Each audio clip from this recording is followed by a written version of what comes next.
देखो आप लोगों का एक नया चैप्टर आपका ये है, constant motion on smooth plane curve.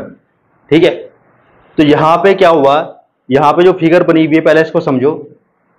ये जो सर्किल है ना, ये सर्किल बाद की बात है। सबसे पहले क्या किया, एक पॉइंट फिक्स किया यहां पे ओ, ठीक है, और एक स्ट्रिंग हमने ली ओपी, स्ट्रिंग एक धागा लिया हमने ओपी, पी पॉइंट पे एक पार्टिकल हमने बांध दिया। उस पार्टिकल का जो वेट है वो mg है। ठीक है ना, जैसे एक धागे में एक पार्टिकल को बांध के ऐसे घुमाएंगे ना, तो वो वाली कंडीशन है। ठीक है, तो यहाँ पे ओ पॉइंट फिक्स है, ये एक स्ट्रिंग है ओपी, यहाँ पे पी पॉइंट पे हमने एक पार्टिकल को बांध रखा है mg। इसकी mg जो पार्टिकल p है, इसकी इनिशियल पोजीशन ये a है, यानी सबसे पहले तो उसको मोशन ऐसे दी होगी ना, तभी तो ऐसे चला होगा ये, है ना। तो जो इनिशियल वेलोसिटी इसकी है वो है u, इनिशियल क्या है u। और किसी पॉइंट p पर, जैसे a तो इसकी इनिशियल होगी, p इसकी कोई दूसरी पोजीशन होगी, वहां पे इसकी वेलोसिटी है v। ठीक है ना, यहां पे इस वाले एंगल को हमने क्या मान रखा है, थीटा। अब देखो ध्यान देना, अब अगर ये यहां पे देखो, ये पार्टिकल आपका यहां से यहां चुका, इसका वेट तो नीचे की तरफ ही काम करेगा, वर्टिकली डाउनवर्ड्स, तो mg काम करेगा ऐसे, है ना। अच्छा, स्ट्रिंग होने की वजह से टेंशन जाएगी अंदर की तरफ, टेंशन जो उसमें टेंशन होगी स्ट्रिंग के अंदर, वो कहां काम करेगी, वो अंदर की तरफ काम करेगी। अच्छा, अब ये जो mg है, अगर मैं इसी को यहां पे थोड़ा एक्सटेंड कर दूं बाहर की तरफ, तो ये तो आप देखो इसके पैरेलल है, ये इसके पैरेलल है, अगर ये थीटा है तो ये थीटा होगा।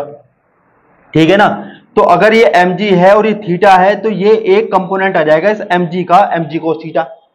ठीक है ना, अब ये पूरा का पूरा एंगल कितना होगा, 90 डिग्री होगा। जिसके साथ थीटा होता है उसके साथ कोस होता है, जिसके साथ थीटा नहीं होता उसके साथ क्या आता है, साइन।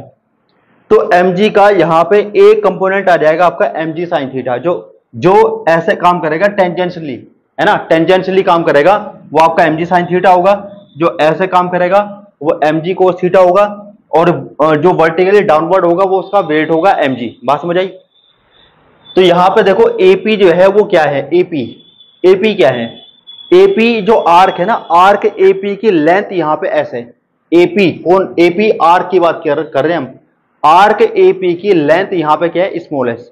ठीक है ना, आर्क AP की जो लेंथ है वो कितनी है, ऐसे। एंगल AOP हमने मान रखा है थीटा, P उस पार्टिकल की पोजीशन को हमने मान लिया यहां तक। ठीक है, U क्या है, ये इनिशियल हॉरिजॉन्टल वेलोसिटी है, जैसे ये इनिशियल पोजीशन इसकी ये थी, है ना, फिर हमने इसको ऐसे घुमाने के लिए इसको ऐसे वेलोसिटी दी, ये इनिशियल वेलोसिटी इसकी U है। ठीक है ना, OP क्या है, OP एक स्ट्रिंग है, जिस धागे से हमने इसको बांध रखा है, O यहाँ पे फिक्स्ड पॉइंट है, लेकिन P यहाँ पे फिक्स्ड पॉइंट नहीं है। बात समझ आई।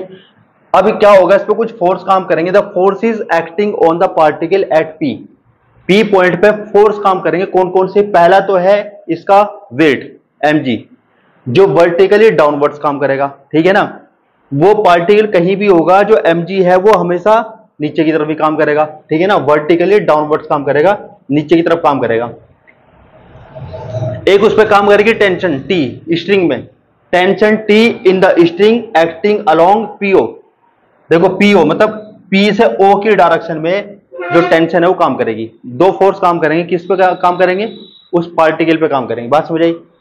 V, if V be the velocity of the particle at P point पे हमने उसकी वेलोसिटी क्या मान ली, V मान ली, इनिशियल क्या मान रखी है U, लेकिन जब मान लो इस वाले पॉइंट पे आए तो उसकी वेलोसिटी कुछ और होगी, वो हमने क्या मान ली, V मान ली। ठीक है, तो यहां पे टेंजेंशियल और नॉर्मल दो तरह के एक्सेलरेशन होंगे, टेंजेंशियल और नॉर्मल दो तरह के एक्सेलरेशन होंगे। टेंजेंशियल एक्सेलरेशन ऑफ P का जो टेंजेंशियल एक्सेलरेशन है उसका फॉर्मूला याद रखना, ये d2s/dt2। ठीक है ना, कौन सा एक्सेलरेशन है ये, d2s/dt2। ये जो एक्सेलरेशन है टेंजेंशियल एक्सेलरेशन है, जो कैसे काम करेगा, s के इंक्रीजिंग, जहां s इंक्रीज हो रहा होगा उस डायरेक्शन में काम करेगा, in the direction of s increasing. s increase कैसे होगा, s इंक्रीज होगा जब ये पॉइंट ऐसे चलेगा, P पॉइंट ऐसे चलेगा तो s इंक्रीज होगा। इसका मतलब यह है कि जो टेंजेंशियल एक्सेलरेशन है वो ऐसे काम करेगा। बात समझ आई। कौन से डायरेक्शन में काम करेगा, जहां s इंक्रीज करेगा। ठीक है ना, उस डायरेक्शन में टेंजेंशियल एक्सेलरेशन काम करेगा। नॉर्मल एक्सेलरेशन, नॉर्मल एक्सेलरेशन का फॉर्मूला याद रखना, v² अपॉन रो, ये इसका फॉर्मूला को याद रखना। कि टेंजेंशियल एक्सेलरेशन का फॉर्मूला क्या है, नॉर्मल एक्सेलरेशन का फॉर्मूला क्या है। टेंजेंशियल एक्सेलरेशन का फॉर्मूला क्या है, d2s बाई dt2। उसकी डायरेक्शन क्या होगी, कौन सी डायरेक्शन में काम करेगा, जहां s इंक्रीज हो रहा होगा, जिस डायरेक्शन में s इंक्रीज हो रहा होगा उसी डायरेक्शन में टेंजेंशियल एक्सेलरेशन काम करेगा। नॉर्मल एक्सेलरेशन काम कहां करेगा, नॉर्मल एक्सेलरेशन काम करेगा अलोंग इनवर्ड्स नॉर्मल। देखो नॉर्मल जो है ना, नॉर्मल तो हमारा ये होगा ना, टेंजेंट अगर ये है तो नॉर्मल ये है ना, तो along inwards normal at P point पे जो नॉर्मल है उसमें अंदर की तरफ काम करेगा कौन, नॉर्मल एक्सेलरेशन। और नॉर्मल एक्सेलरेशन का फॉर्मूला क्या होगा, v square upon rho. Tangential acceleration का फॉर्मूला क्या होगा, d2s by dt2। d2s by dt2 जो टेंजेंशियल एक्सेलरेशन है वो कौन सी डायरेक्शन में काम करेगा, उस डायरेक्शन में काम करेगा जहां s इंक्रीज हो रहा होगा, ठीक है। और नॉर्मल एक्सेलरेशन कहां काम करेगा, नॉर्मल एक्सेलरेशन p पॉइंट पे जो नॉर्मल है उसमें इनवर्ड काम करेगा, अंदर की तरफ काम करेगा, ठीक है। अब देखो यहां पे मोशन की इक्वेशन, मोशन के लिए आप क्या लिखते हो, उसमें फोर्स होता है ना, F is equal to m a, ये लिखते हो ना, F is equal to m a. Equation of motion along tangent, equation of motion along normal. Tangent के अलोंग अगर हम मोशन की इक्वेशन लिखेंगे तो क्या लिखेंगे, और अगर हम नॉर्मल के अलोंग, अगर हम नॉर्मल के अलोंग मोशन की इक्वेशन लिखेंगे तो क्या लिखेंगे, बात समझ आई। अच्छा क्या फॉर्मूला था, F is equal to m a, यानी फोर्स होता था, एक मास होता था और एक्सेलरेशन होता था। अगर हम बात टेंजेंट की करेंगे तो टेंजेंशियल एक्सेलरेशन लेंगे, और नॉर्मल की बात करेंगे तो नॉर्मल एक्सेलरेशन का यूज करेंगे, ठीक है ना। अभी बताओ यहां पे अगर टेंजेंट की बात आई, मोशन अलोंग टेंजेंट, तो टेंजेंट के अलोंग अगर हम मोशन की बात करेंगे, ठीक है ना, तो क्या फॉर्मूला था, वो था ना F is equal to m b. पहले तो देखो F क्या होगा हमारा, F किसकी बात की, टेंजेंट की। टेंजेंट तो हमारी ऐसे है ना, ऐसे, तो फोर्स क्या हुआ, mg साइन थीटा, क्या हुआ, mg साइन थीटा। फोर्स तो ये वाले की माइनस क्यों लिया, क्योंकि डायरेक्शन इसकी ऐसे है, इसलिए यहां पे हमने माइनस लिया, ठीक है। अच्छा ये तो फोर्स हो गया F, और ये M, A मतलब एक्सेलरेशन, एक्सेलरेशन कौन सा, टेंजेंशियल, क्योंकि टेंजेंट की बात की, और टेंजेंशियल एक्सेलरेशन क्या है, d2s बाई dt2। तो यहां पे लिखेंगे m d2s by dt2 is equal to minus mg sine theta. ma is equal to f, वो फॉर्मूला था ना, f is equal to ma, वो वाला। तो यहां पे ये तो आपका फोर्स हो गया f, ये हो गया m, a एक्सेलरेशन आपका हो गया d2s by dt2। Equation of motion along normal, normal के अलोंग, नॉर्मल के अलोंग एक्सेलरेशन हमारा क्या था, v स्क्वायर अपॉन रो, ठीक है ना। तो यहां पे लिखेंगे एम ए मतलब एक्सेलरेशन, तो m v square upon rho. लेकिन यहां पे इसको किसके इक्वल रखेंगे, देखो यहां दो चीज है, नॉर्मल की अगर बात करें, नॉर्मल तो हमारा ऐसे जाएगा ना, ये नॉर्मल है, ये नॉर्मल है, तो इसमें अब दो चीज, इस पॉइंट P पर, पार्टिकल P पर दो फोर्स काम कर रहे हैं, एक तो T अंदर की तरफ, एक mg cos थीटा बाहर की तरफ। तो फिर इसमें लेंगे क्या हम, फिर हम लेंगे इनका रिजल्टेंट। अब इसका रिजल्टेंट क्या मानेंगे, इसका रिजल्टेंट मानेंगे हम T minus mg cos theta, इसका रिजल्टेंट मानेंगे हम T minus mg cos theta, क्योंकि हमें क्या लेना, फोर्स। अब फोर्स क्या ले, T अंदर की तरफ काम कर रहे हैं, इसमें mg cos थीटा बाहर की तरफ कर रहे हैं, तो फिर क्या लेंगे इसमें से, हम लेंगे फिर इनका रिजल्टेंट। अब T अगर अंदर की तरफ करेगा, mg cos थीटा बाहर की तरफ करेगा, तो उसमें ज्यादा किसको मानेंगे हम, T को या mg cos थीटा को। अगर वो बंधा हुआ है, बाहर नहीं निकला, उससे दूर नहीं चला गया, तो उसका मतलब T ज्यादा रहा होगा, है ना। तो T में से mg cos थीटा को माइनस करेंगे तो रिजल्टेंट निकलेगा उसका T minus mg cos theta, ठीक है ना। तो ये याद रखना, जो चीजें इसमें बताई गई बेसिक चीजें हैं इसकी। देखो यहाँ पे कुछ बेसिक्स हैं, इनको याद रखना, ऑब्जेक्टिव क्वेश्चंस में आपके काम आएंगे, ठीक है। इसमें एक h1 एक हाइट है, एक हाइट में h2 है। h1 क्या है, the height from the lowest point A,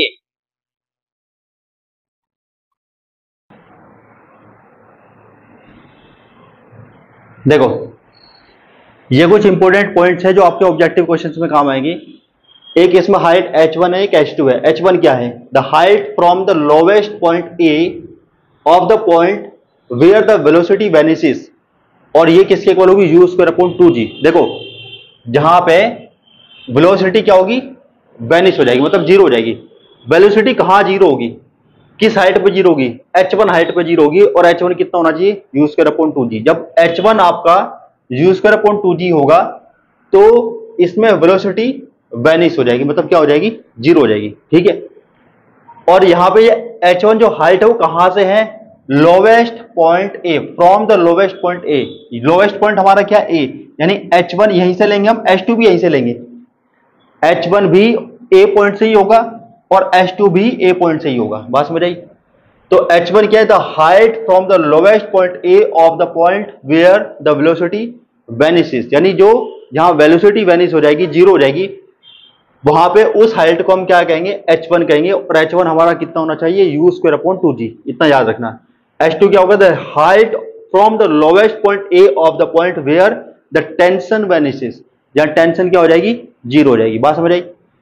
और यहां पे H2 कितना होना चाहिए, u square plus a g upon 3g। यहां पे ए क्या है, ए है रेडियस, ए क्या है, रेडियस किसकी, इस सर्किल की। ठीक है, अच्छा अब इसमें केस है कुछ। केस फर्स्ट क्या है, the velocity v vanishes before the tension t। अगर v हमारा जीरो हो जाए, किससे पहले, टेंशन t से पहले अगर जीरो हो जाए, तो कंडीशन याद रखना है, ऐसा तब होगा जब H1 लेस देन H2 होगा। H1 की वैल्यू हम यहां पे ये रखेंगे, you square upon 2g। H2 की वैल्यू हम यहां पे ये रखेंगे, इसको सॉल्व करेंगे तब हमारा u लेस देन √2ag आएगा। ठीक है ना, याद रखना u अगर आपका √2ag से लेस है तो ऐसा होने से क्या होगा, आपका v जीरो हो जाएगा टेंशन के जीरो होने से पहले। आई बात समझ, याद रखना इसको। केस सेकंड क्या है, द वेलोसिटी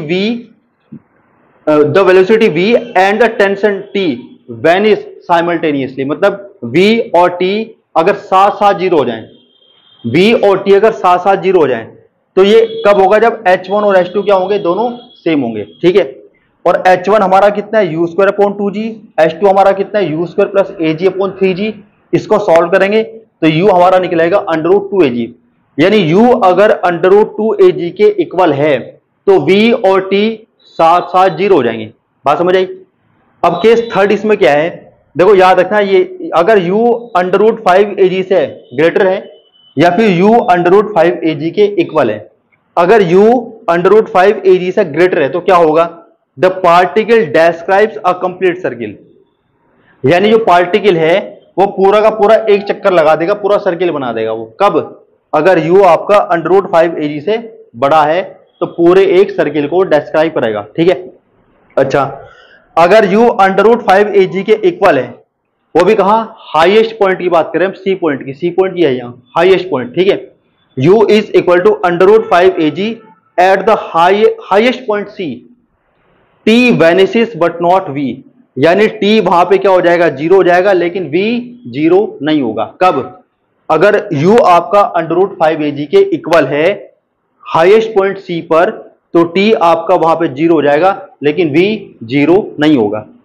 अब इसमें केस ये है फोर्थ, द टेंशन t वेनिसेस, यानी t तो आपका जीरो हो जाता है बिफोर वेलोसिटी v, यानी आपका जो t है वो जीरो हो जाएगा किससे पहले, v से पहले। कब, जब u आपका ग्रेटर होगा √2ag से। बात समझ आई। ये सारे के सारे जितने रिजल्ट है ना, ये याद रखना, ऑब्जेक्टिव क्वेश्चंस के हिसाब से बहुत इंपॉर्टेंट है। ठीक है।